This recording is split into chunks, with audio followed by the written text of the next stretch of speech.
What's going on, YouTube? It's Sensei, a place to be chilling with your homie, Mr. A&D. WrestleMania week is upon us here. And, of course, I got joining me is the man, the myth, the reality. Q-Flow, the rookie. What's going on, everybody? We here, man. We are here. Long week of wrestling. Long week of wrestling here, bro. And right now, the Hall of Fame, obviously the Hall of Fame was on Tuesday. I couldn't get to the review in time to have it up on Wednesday. But I have it up for you guys on Thursday. We did two classes this year. We did the class of 2020, which is from last year, and the class of 2021. And real quick, before we go into, how you felt about it. First of all, this was probably one of the shortest Hall of Fame ceremonies I've ever seen. Yes. It was probably one of the shortest, and it didn't, it's disappointing. I'm not going to shit on it because of the circumstances, but this was not the Hall of Fame to me. And what I mean by that, it's very unfortunate.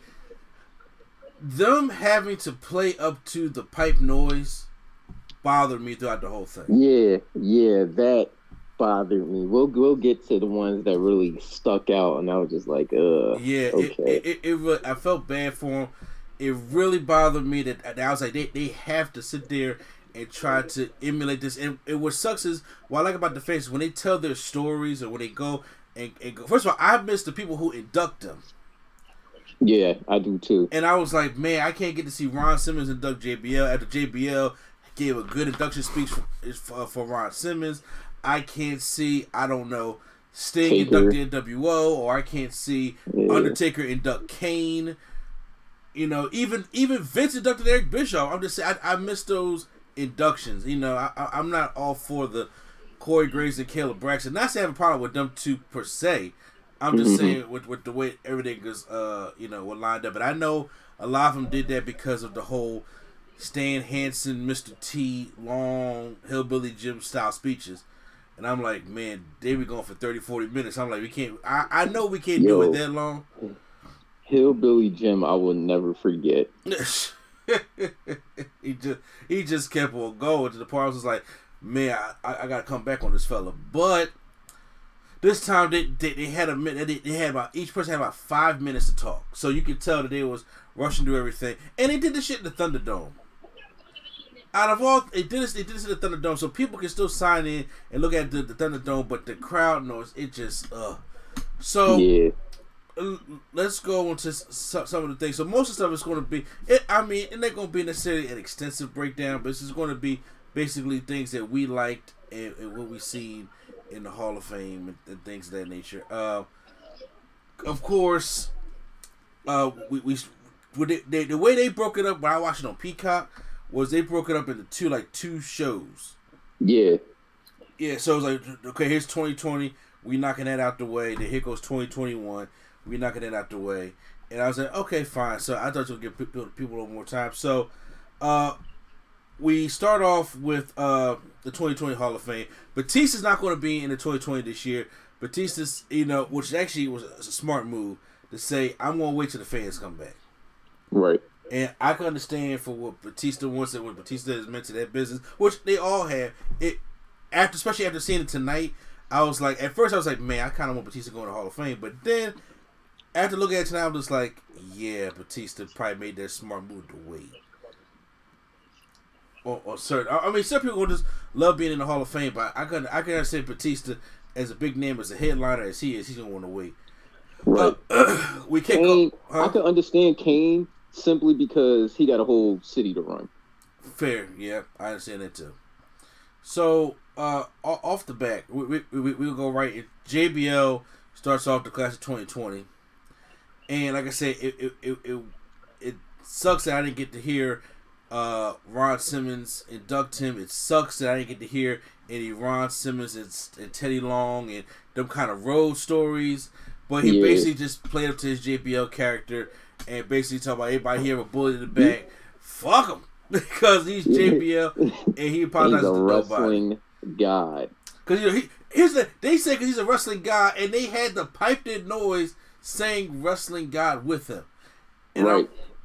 You ever hear the one story though about APA traveling with Teddy Long, and he was faking sleep so he didn't have to pay gas money? Yes, I heard that one.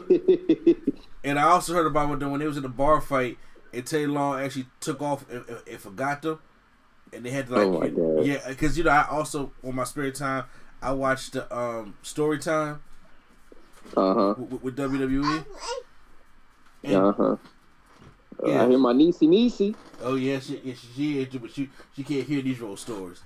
So JBL plays enough for his heel character, obviously, with the wrestling guy. So he's in there. Then we get the British Bulldog. Glad to see Davey Boy Smith actually going into the Hall of Fame. And we are now almost all of the Hart Foundation members in the Hall of Fame. His son, David H. Smith, who actually used to wrestle with Tyson Kidd back in 2010 in the company. Oh, really? Yes, him and Tyson Kidd were the. I know who Tyson Kidd is. I didn't know that was his teammate though. Yeah, that was FC's part of 2010. They used to call themselves the New Foundation. Yeah. Because Usos made their debut on them. Exactly, yeah. And the title come out with them because they were the last people that graduated from the Hart Family Dungeon type thing. So, but then he went off and then had like a whole big career in the Indies. I remember seeing him in Ring of Honor and House of Hardcore and doing a lot of indie stuff when he left. So he's been doing really good for himself. But having him come back, talk about his dad. British Bulldog has been one of my favorites. British Bulldog was part of the first wrestling match I ever seen. I always tell a story. If you ever heard it, I started watching wrestling in 1992, and my first match that ever got me into wrestling was British Bulldog versus Vader on WCW Saturday Night in 1992, and I seen him. And this is back when Bulldog had the long braids. And then of course, I'm a fan of Vader, and then I was just like, yo, man, this guy. First of all, these characters are colorful. This guy back in that power slam on Vader, and how strong this compact guy was, and ever since watching that matchup, I was hooked. I was hooked in the wrestling since then. Then, like I said, I grew up a WCW guy first. My grandfather raised me on WCW, and then I didn't start getting into WWE until like '98, because when I turned to WWE in '96. And Max Moon came on the screen, I said, I'm done with this. Who? If you look, Conan was his character back in the day named Max Moon, right? If you type in Max Moon and just see what he looked like, and I said, I can't do this. No, this is not wrestling to me, because I thought even though WCW had some terrible gimmicks also, it was something about what WWE was doing in the 90s with the Goon and Mantar and Max Moon and all those kind of gimmicks, the war, Hercules and all that. I was like, my God, it's just like one whole big cartoon type show, and we in the 90s with WCW is starting to have getting that real feel to it. So I didn't personally care for it, but then when the Attitude Era started coming around, and 98 is when I started really getting to the Monday Night Wars. But before then, when I first started, Bulldog versus Vader, who had just enough, because Vader used to scare me when I was a kid, and Vader had just enough of the gimmick to get me scared, but to also want to see a face, beat down Vader. Then they came in WWE and they just ruined him. So I always a little upset that because Vader is one of my top 10 favorite, and I couldn't meet him because he got the day I was scheduled to meet Vader, he got sick. And he had to pull out from Icons of Wrestling. I think I remember that. Yeah, he got sick. I had my shirt. I had my action figure for him to sign. I had all this stuff. Like, we going to go see Vader. And then he had to pull out because he got sick. And I think about a couple months later, he died. And I was like, oh, that sucked. Tragic. That sucked so bad. But anyway, about the Bulldog. Great to see him come in. There, D. Schmidt talks about some memories of him and his dad. I'm glad he's in there too. He mentioned Dynamite Kid also, which they were the Bulldogs back in the day as a tag team. Which I do know eventually that Dynamite Kid and the Bulldogs will probably get in there. But to see Davey get his flowers, I'm cool. I'm not gonna lie, when he said one of the greatest matches was him versus, I think he said it was Hogan or somebody. I don't know. when he mentioned the match he liked. For some reason, I was like, this A&E's probably sitting there like, I don't know what you're talking about. That ain't his best match. Yeah, he did mention that he ordered a match with him and Uncle Owen he had for the European Championship. Yeah. It was him and Owen Hart. Yeah. So like I said, it's a tragic story. If anybody wants to go look up the story of the British Bulldog, but I am glad he is now amongst the ones in the Hall of Fame. Then we go Yushin Thunder Liger, which you know I'm a fan of Thunder Liger. You know, Japanese wrestler, did a lot of WCW. Him and Rey Mysterio had a lot of stuff going on in WCW. Well deserving. First of all, this man still in his 50s, still doing this kind of stuff. He's still wrestling? I think he just had his retirement match last year. Oh, all right. And he's in his 50s. It still looks good for what he does in his 50s. He actually a couple years ago went up against Tyler Breeze at a takeover Brooklyn. I think it was 2016 or 2015. Oh wow! Yeah, it was, and he had a good match with Tyler Breeze back when NXT was like, you know, still went behind the ears, but everybody was loving NXT. He did his induction speech through via Zoom satellite type thing. Mm-hmm. So I mean, it's expected because he's probably over in Japan, and it does weaken it a little bit because he's not there with the fans and stuff like that. So it's hard. You know what I'm saying? Like I said, when you're not trying to categorize it like that. I believe. He had a nice, quick little speech. Oh yeah, he got right to the point. A lot of these people had quick little speeches that got right to the point. Bella Twins, I'm not sure if it was Bella Twins or William Shatner that was up next. It was William Shatner. Okay, William Shatner's up next. I mean, William Shatner was a Raw guest host. He had a couple segments with Jerry the King Lawler back in the 80s. I'm not gonna lie, because I didn't see this when it happened. So when he's like, "Can you name a better moment than being here with the King?" He was like, I was chewing gum earlier. I started crying. Oh yeah, I was crying. They got a good rivalry. I like the William Shatner and King rivalry that they have. Like I said, when it comes to the celebrity wing, I can be for it or against it sometimes, depending on how much impact that the celebrity actually did have on the wrestling business. Mm-hmm. So I'm not mad at William Shatner going there. What I'm mad at William Shatner is about that man is 90 years old and he looked like he's 60. Hey man, some people age gracefully. I don't know, man. He is getting a thermos of fountain of youth water from wherever Pharrell got his fountain at. Yeah, right. I swear, because these people don't age. They just don't age at all. Now, was it the Bellas or the Warrior War? I know NWO was last. NWO was last. I feel like it was Titus. Well, hold on. Cause I remember Yushin Thunder Liger and William Shatner. I'm only remember this because I watched this at work. Gotcha. They was quick enough for me to finish one stop. And I heard two speeches in one stop. And then it was, I want to say it was Titus. Yeah, it was Titus. I listened to the Bellas and NWO on the way home. Yep, it was Titus. Okay, so Titus is this year's recipient of the Warrior Award for 2020. So I know a lot of people said something about said Shad. However, I will address the Shad thing when we get to 2021. So Titus, who is a well-deserving person for the Warrior Award, he got it. I really enjoyed his speech, and I hope people truly take consideration of what he's saying, because Titus has done a lot in the community, and when it comes to social justice and when it comes to helping people out, he has been the front runner. That's why WWE keeps him, because his wrestling career ain't really going nowhere. And which is sad, because he does a wrestling career and he's a big intimidating guy, and you can actually make something out of Titus, but he works better in that role with Susan G. Komen and stuff like that. Him and Batista just had like a love walk down in Florida last year when we're in the height of the George Floyd stuff.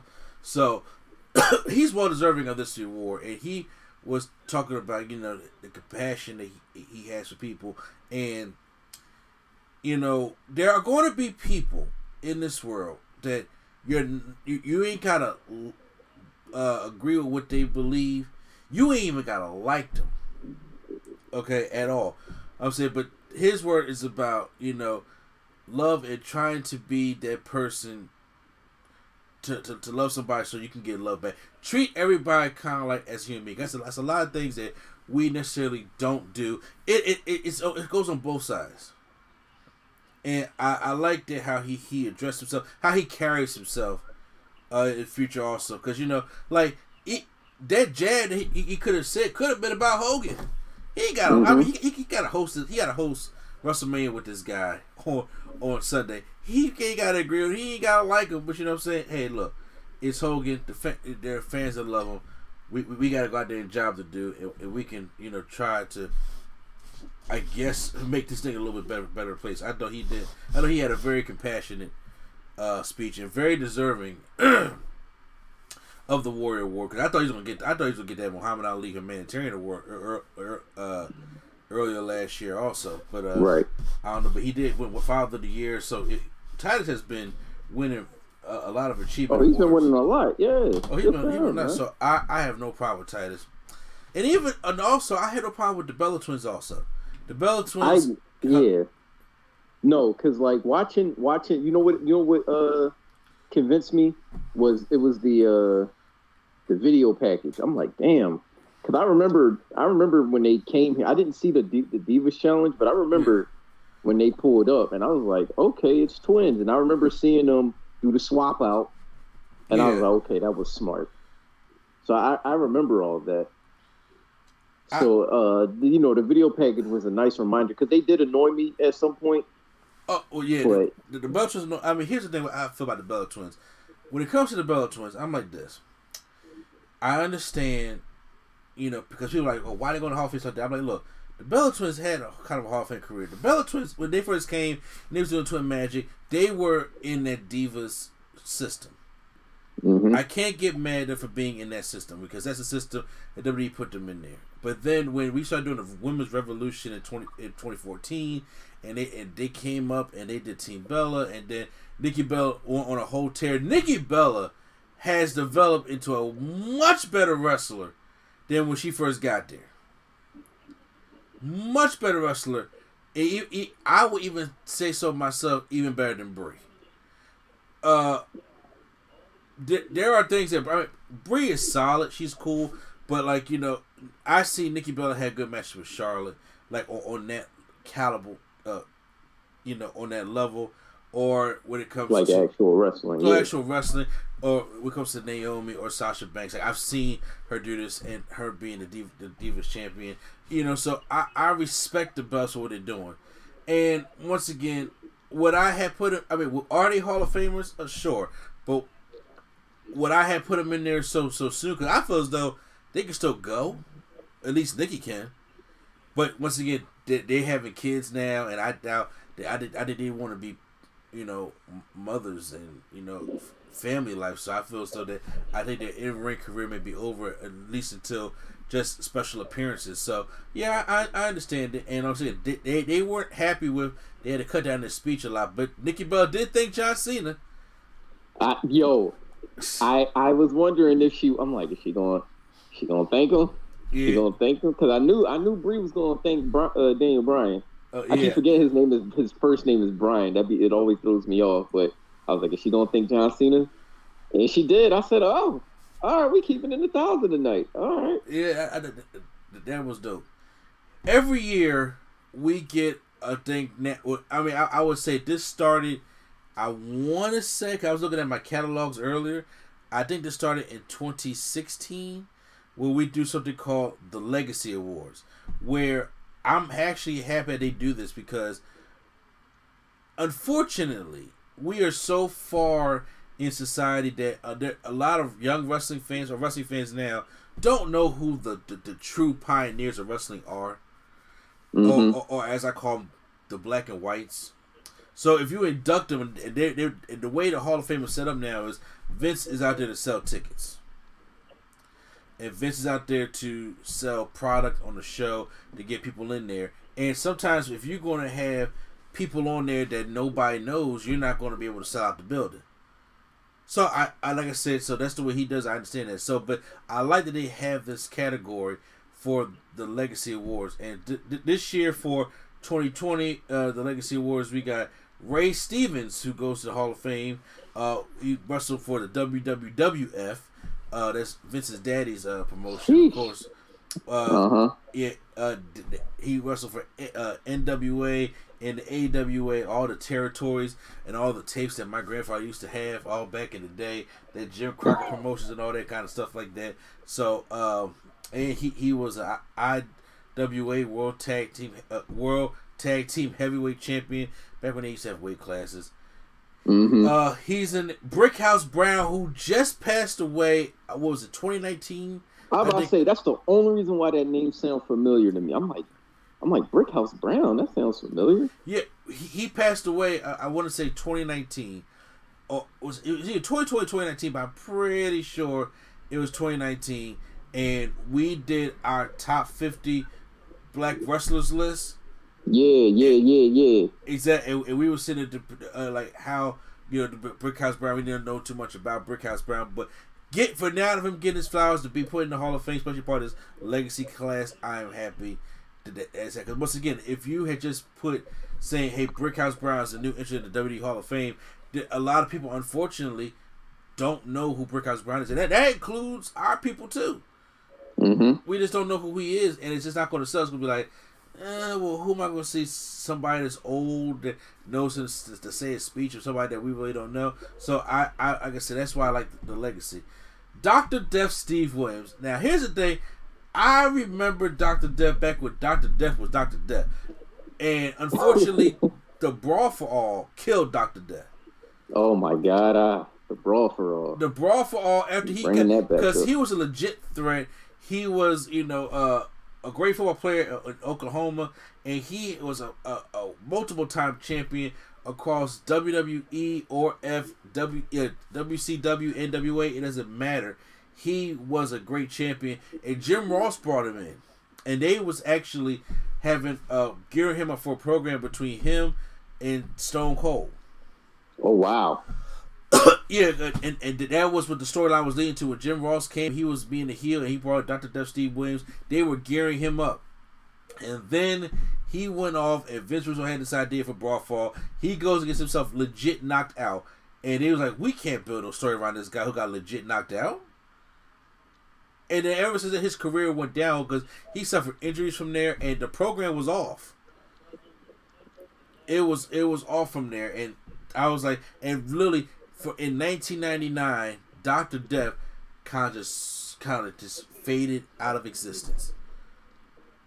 And I was just, it's kind of like when people mention, like, hey, you remember when Dan Severn used to wrestle in WWF? You're like, but see, I know Dan Severn, so that's why I was like, I was about to say, pick a different name like Kona Reeves. Kona Reeves. Well, I know you would know Dan Severn because you know about kickboxing and UFC and stuff. But yeah, there was a point where Dan Severn was wrestling for WWE in the late 90s. And he would do the like him and Ken Shamrock and do the Lions Den matches. Like, yeah, he was legit. So was Dr. Death, and I was like, when I seen his name, I was like, oh, I'm glad Dr. Death is finally getting in here. Then we got Baron. What was it Michelle? The Crippler? Huh? The Crippler? I guess what it's been called. I wasn't too familiar with him. And Gary Hart, which was a wrestler who became one of the big managers back in time during NWA. So that was our Legacy Awards that we got for 2020. And then the main event, the headliner, is of course the NWO. I want, when Sean Waltman wakes up, he needs to think 3 things in life: God, the NWO, and D-Generation X. Because, okay. He did. Say what? He did. He did it publicly. He said it. Yeah, because this man just, for some reason, popped up and became a 2-time Hall of Famer. X-Pac is a 2-time Hall of Famer, and I would have never thought. What was X-Pac a Hall of Famer? Sure. A 2-time Hall of Famer? Didn't see that. And first of all, I was like, they being generous because they stick a six-pack in there with the NWO. Because I thought it was only going to be just the three of them, Nash, Hogan, and Hall.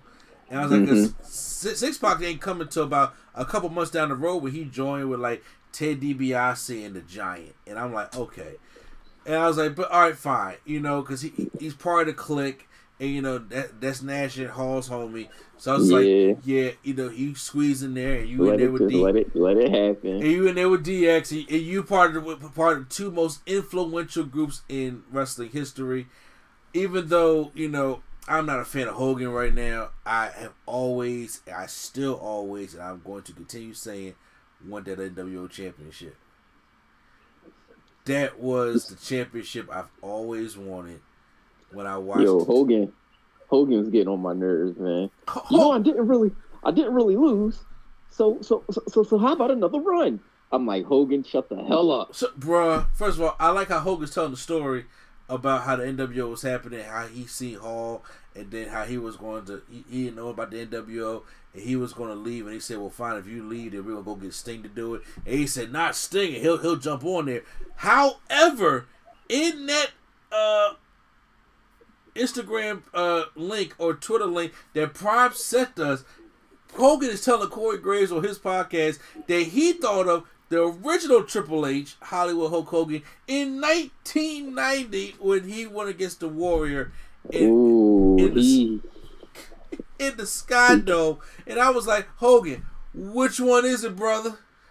He contradicted himself. What's new about Hogan? Okay, Hogan came. You should hear. They actually have a web. I don't know if it's a website, but they actually have. You look on the internet. They have like the top 10 biggest Hulk Hogan lies. This is a thing that Hogan does. First of all, I remember when I was reading in this was years ago, when I was reading the paper, and it was just like he was like, yeah, I was the one that helped George Foreman start the Foreman Grill. I said, I'm done. Oh my God. I just threw the paper down. I said, I'm not even going to finish reading this. He said a couple years ago that he discovered Kevin Owens. What else, Hogan? What else you do, Hogan? Every time Hogan talked, it'd be exhausted. And I'm just like, oh.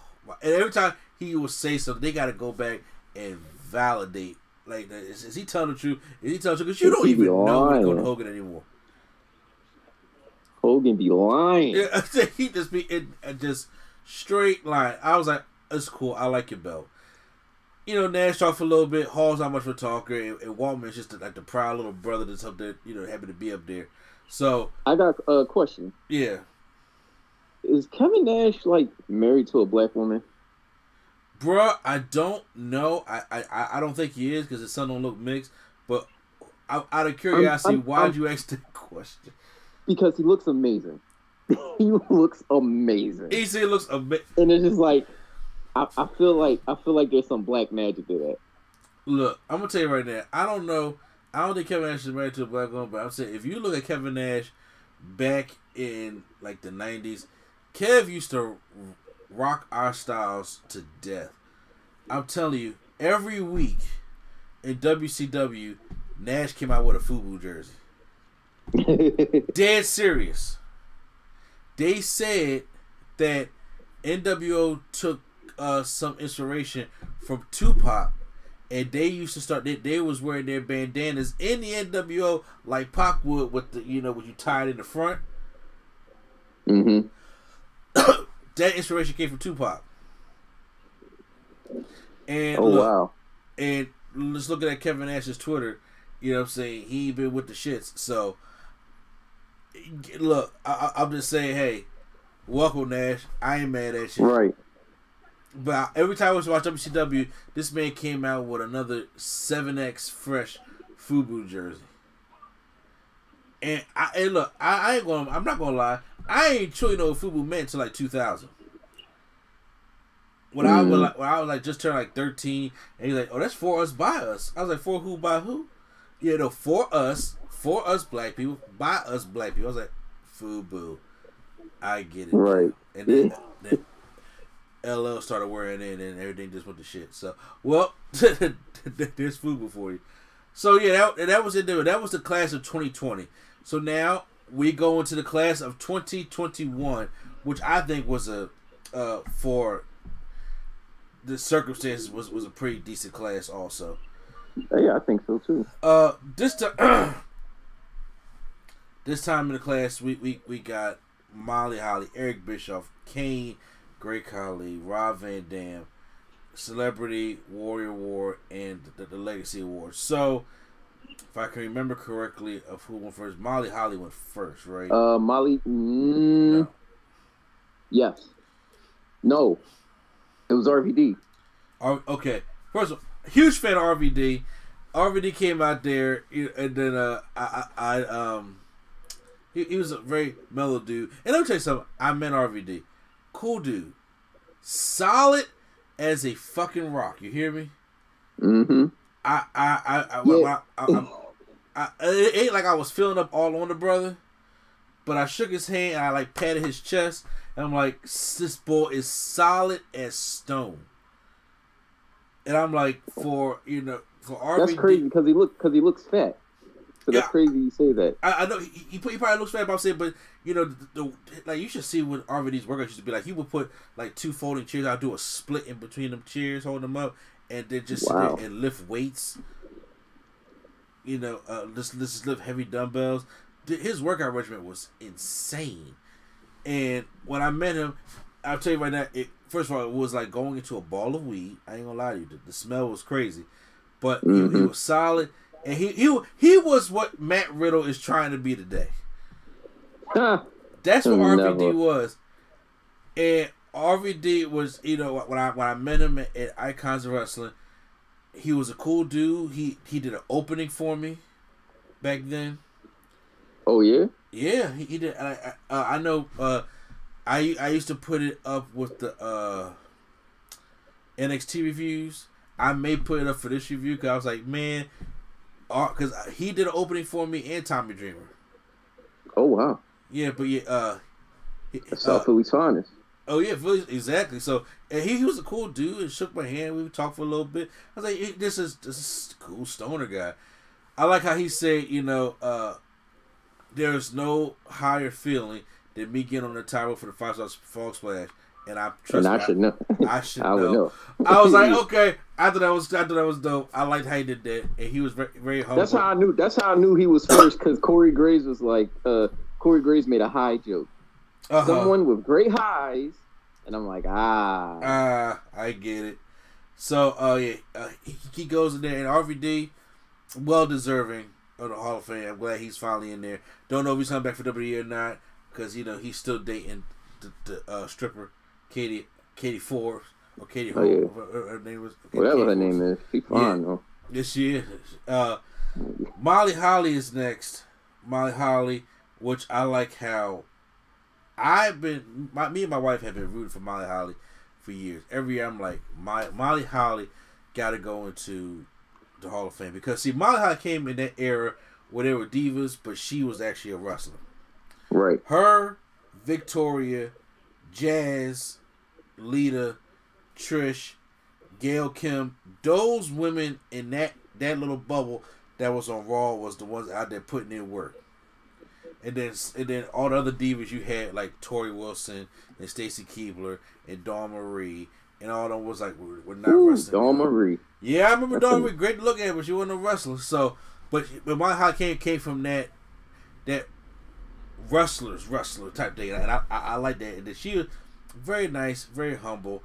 Does a little joke about two people got their hair shit at WrestleMania.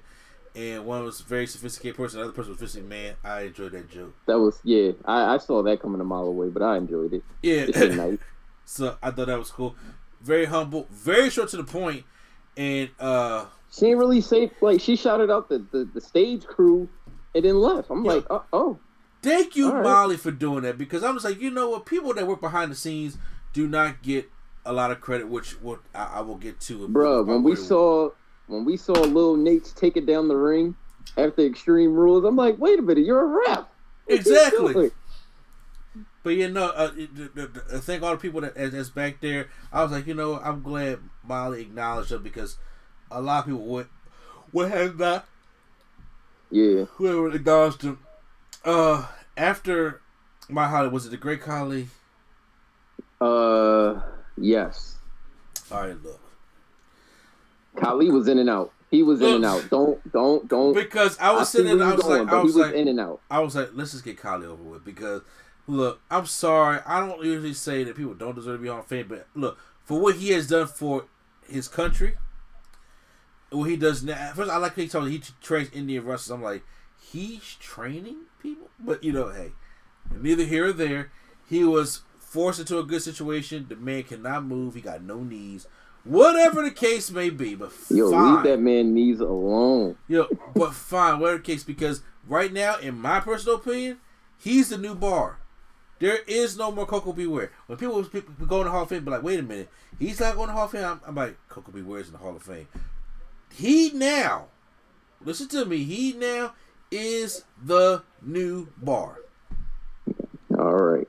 So if somebody goes in there that we can't believe, I'll be like, look, Great Khali's in the Hall of Fame. Khali's in the, yeah. So as soon as he talked, I said, yo, dear, I don't know who's back there in production, but they combed through this speech with a fine-tooth comb to read all them subtitles out. Because I said, whoo, it's gonna be something to listen to, and it was. And I'm like, thank you. It wasn't that long. It ain't about long. It's about trying to understand the Great Khali. Oh, well, hey man, they put the subtitles there for you. And that's what I'm saying. But they had to go through that with a fine-tooth comb to make sure they get all them words right. Make sure they got all them words right. Eric Bischoff was next, right? Great video package. Yup. Great. Yeah. First of all, yeah. I love Easy E is next. Easy E is going to the Hall of Fame, and I was like, man, I'm so happy that Eric Bischoff is going to the Hall of Fame. He's well deserving of the Hall of Fame, and I was always a fan of Eric Bischoff because I was always a fan of WCW, and people truly don't understand what Eric Bischoff did for WCW and how he almost took Vince out of business. There is no Attitude Era. There is no competition like it was without Eric Bischoff. Right. Yes, Eric Bischoff has a lot of reasons why that company failed, but Eric Bischoff has also a lot of reasons why that company succeeded, opposed to Vince Russo, where all he goes about is failure.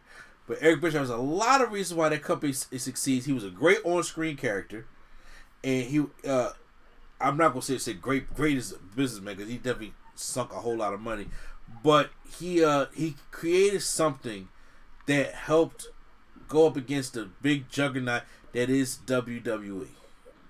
And like I said, I will never say that Eric Bischoff don't have any kind of ideas at all, by no means. But you know, I'm so glad to see him get honored into the Hall of Fame and go up there and talk about him being up there with all the giants and things like that. And I was like, you know what, you deserved it. And if you have, do yourself a favor if you have not. Listen to Eric Bischoff's 83 Weeks podcast. He's pretty dope on that one. And he has he has a documentary out.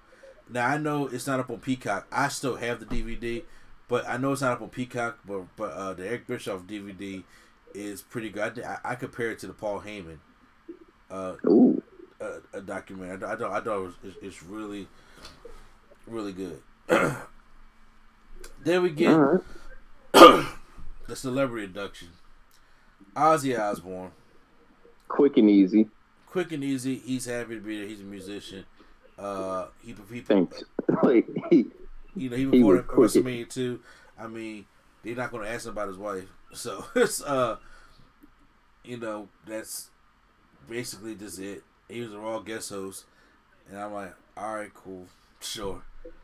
Warrior World goes to a man named Rich Herding, who was the senior vice president of government relations and risk management.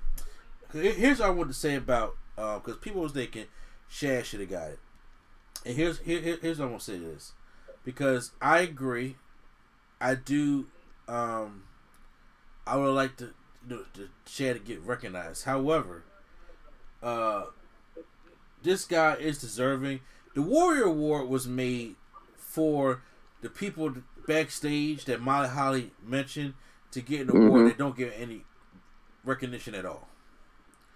And WWE took that and did their own thing with it. Right. So for them to actually start going backwards and making it in house, because that's what the award should have been, and what the award was supposed to be in the first place. I understand that. And however, I do believe that it would be more meaningful if we wait till next year and say the Warrior Award goes to Shad, because we can have his wife, his son be there. Yeah. To accept it in front of the fans, to get that natural reaction and get that natural, because and you want to have all of Shad's homies there. You want to have John Morrison there. You want to have Tyson Kidd there. You want to have all JTG there. You want to have MVP. Exactly. MVP. Yeah, exactly. You want to have all of Shad's homies. That was legit hurt when he passed away.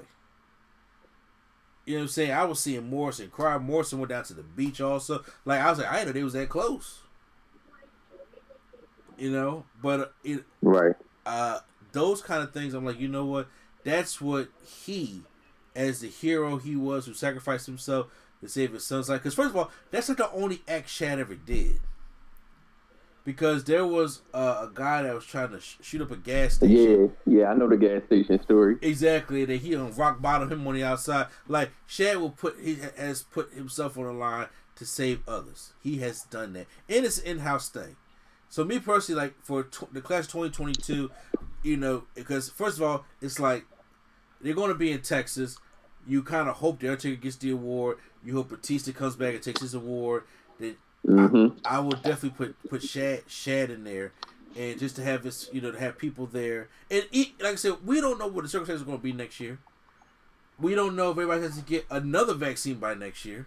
Like, we don't. It's too far ahead to know what needs to be done, especially with how crazy America's been acting up about it, and how they try to rush things. But we don't know. But I do think that I'm praying and I'm hoping that it will be better than it is this year, to the point where family and stuff can come out and go and get that award. Because I'm like, it's good, but let's just rush Shad in there. But I'm like, but if we rush Shad in there, and then you gotta go contact his widow, you gotta go contact his son, and go see if they want to come out there, and they may not want to come out in a COVID suit, and who's going to accept it. And this is very last minute. Right. And Shad don't deserve last minute. He deserves preparation and stuff like that. So I agree that Shad should get the Warrior Award, but it should be done the right way. So I'm not going to kick WWE's ass, especially for this guy who is deserving of the award, because he is one of the people that is what the reward should be for. Sending with Titus O'Neil. So give them their flowers. It's kind of like, I don't know if you watch the BET Awards a lot, but remember when Michael Jackson passed away, right? And the BET Awards, they switched everything to be about Michael Jackson that day. And the award show was kind of terrible, because you could tell it was just thrown together. And there were people saying that we should, instead of giving the OJs a Lifetime Achievement Award, we should give it to Michael. I'm like, hold on now. The OJs deserve this award just as much as Michael do. But first of all, you shouldn't be just trying to give Michael the award because he died. You should have been giving him that award. Right. But the OJs are allowed to get their flowers, and then Michael Jackson, as iconic of a person he is, he deserves his time. So that means you take time to put together a great tribute show or something like that to be able to give the people the proper flowers they deserve. Would you agree with that? I agree. Yeah, so I was like, I understand, when things happen, people want to be reactionary, just want to hurry up and do things. And I am one of the people, too, that was like, man, we should probably do something for them. But once again, for something as heroic as he did, I do believe, like, you give it time, let the year go by, 2022, Warrior Award, Shad Gasper, no question. That's how I would do it. So we got the Legacy Awards for 2021. We got Dick the Bruiser that's going in there, AEW World Champion and World Champion in NWA, and then we have Pistol Pez Watley. So that's a name, bro. Is that not a name or what? It's he 2-time NWA Southern Heavyweight Champion, and we have a Buzz Sawyer, who's going there. Actually got a good amount of accomplishments also. Ethel Johnson was a 1-time NWA Women's Tag Team Champion and was one of the first African American women's wrestlers. Okay. Exactly. So once again, no, I ain't mad at that. I'm not mad. So we actually got 2 black folks in the Legacy one this time. But once again, you would never say going to Hall of Fame Ethel Johnson. Everybody's like, oh, who's that? Because I would say the same thing, but I was like, but when you do your research, like, oh, it's cool. And Paul Broshi, once again, promoter of Houston Wrestling, they make the Legacy Award for the class of 2021. And the main event and the person who's headlined the class of 2021 is the Big Red Machine, Mayor Kane. Mm-hmm. Kane is there. I like how he brings out the mask. Kane is a very complicated... Like, here's the thing. There are people who want to try to hate Kane because of what he does. Like, because here's the thing. I'm a Kane fan. I like Kane. Kane was a character that was able to keep transforming over the years, right, and being successful at it. And I will always give Kane his due for that. And he went out into politics, and he's the mayor of Knoxville, Tennessee. And you know, when it comes to the people there, I've been hearing positive things about him. Of where he is. I mean, yes, I know he's a Republican, but he does a lot of things that, like I said, for the community that's in Knoxville. I'm not in Knoxville, so I don't know the stuff that they need over there. But he's a very educated guy, and he's a very humble guy. He thanks his parents about them raising him and how his mom had the I Raise Kane sign. And Kane has been very loyal to that character and has given justice over the years.